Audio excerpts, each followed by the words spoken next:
এই বউয়ে জামাইয়ের নুনু কেটে নিচ্ছে।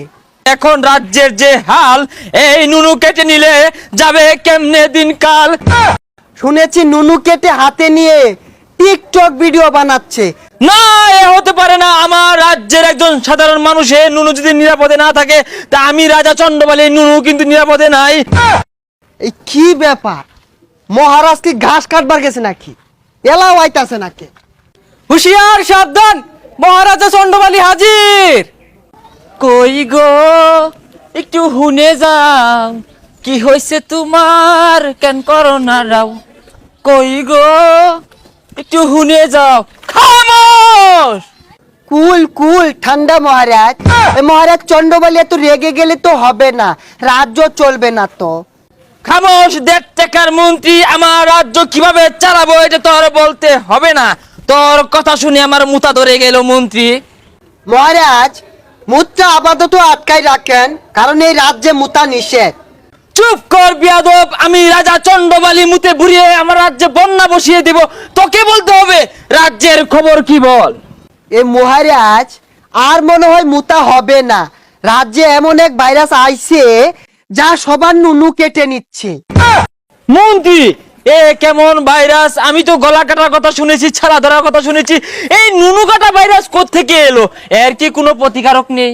এই মহারাজ এই ভাইরাসের প্রতিকার তো দেখছি না, এই বউয়ে জামাইয়ের নুনু কেটে নিচ্ছে। কি বলছো মন্ত্রী? শুধু তাই নয় মহারাজ, শুনেছি নুনু কেটে হাতে নিয়ে টিকটক ভিডিও বানাচ্ছে ভাইরাল হওয়ার জন্য।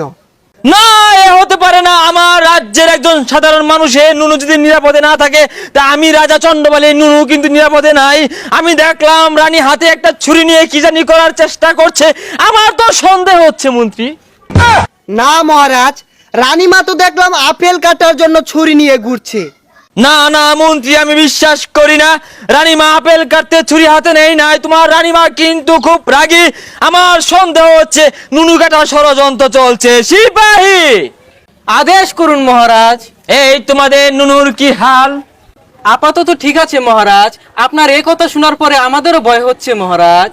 তোমাদের নুনু ভালো থাকলে ভালো। এখন রাজ্যের যে হাল, এই নুনু কেটে নিলে যাবে কেমনে দিনকাল। মন্ত্রী, এর থেকে বাঁচার কি কোনো উপায় নেই? মহারাজ উপায় একটা আছে, এই বড় দেখে একটা তালা মেরে দিলে কেউ আর নুনু কাটতে পারবে না। তাহলে তাই করো মন্ত্রী। আমার রাজ্যের সকল প্রজাদের জন্য তুমি বাংলা ছোট ছোট তালা এনে মেরে দাও নুনুতে। আর আমার জন্য একটি বড় চাইনা তালা নিয়ে আসো, যেটা 20 থেকে 30 কেজি ওজনের হবে।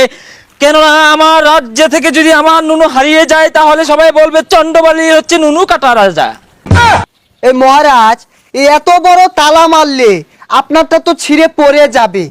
তাও তো কথা। তাহলে আমি কি করব মন্ত্রী মশাই? আমি সিদ্ধান্ত নিয়েছি, আমি রানীমাকে তালাক দেব।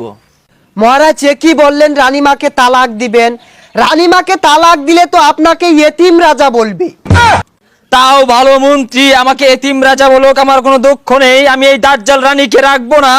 আমার নুনুটা যে শেষ সম্বল মন্ত্রী। মহারাজ এটা কেমন করে হয়?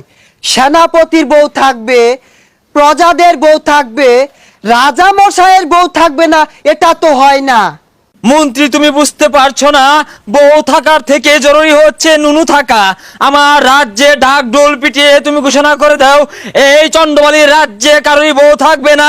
আর যার বউ থাকবে, যদি তার নুনু কাটা পড়ে, সেই দায়ভার কিন্তু আমি নেব না মন্ত্রী।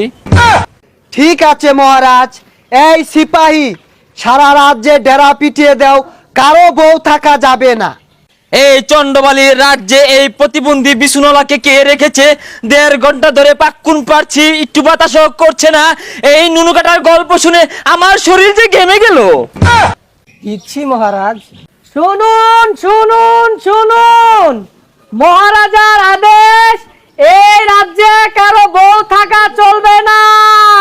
আর যদি কারো বউ থাকে, নুনু কাটা পড়লে এর দায়ভার কিন্তু মহারাজা নিতে পারবে না।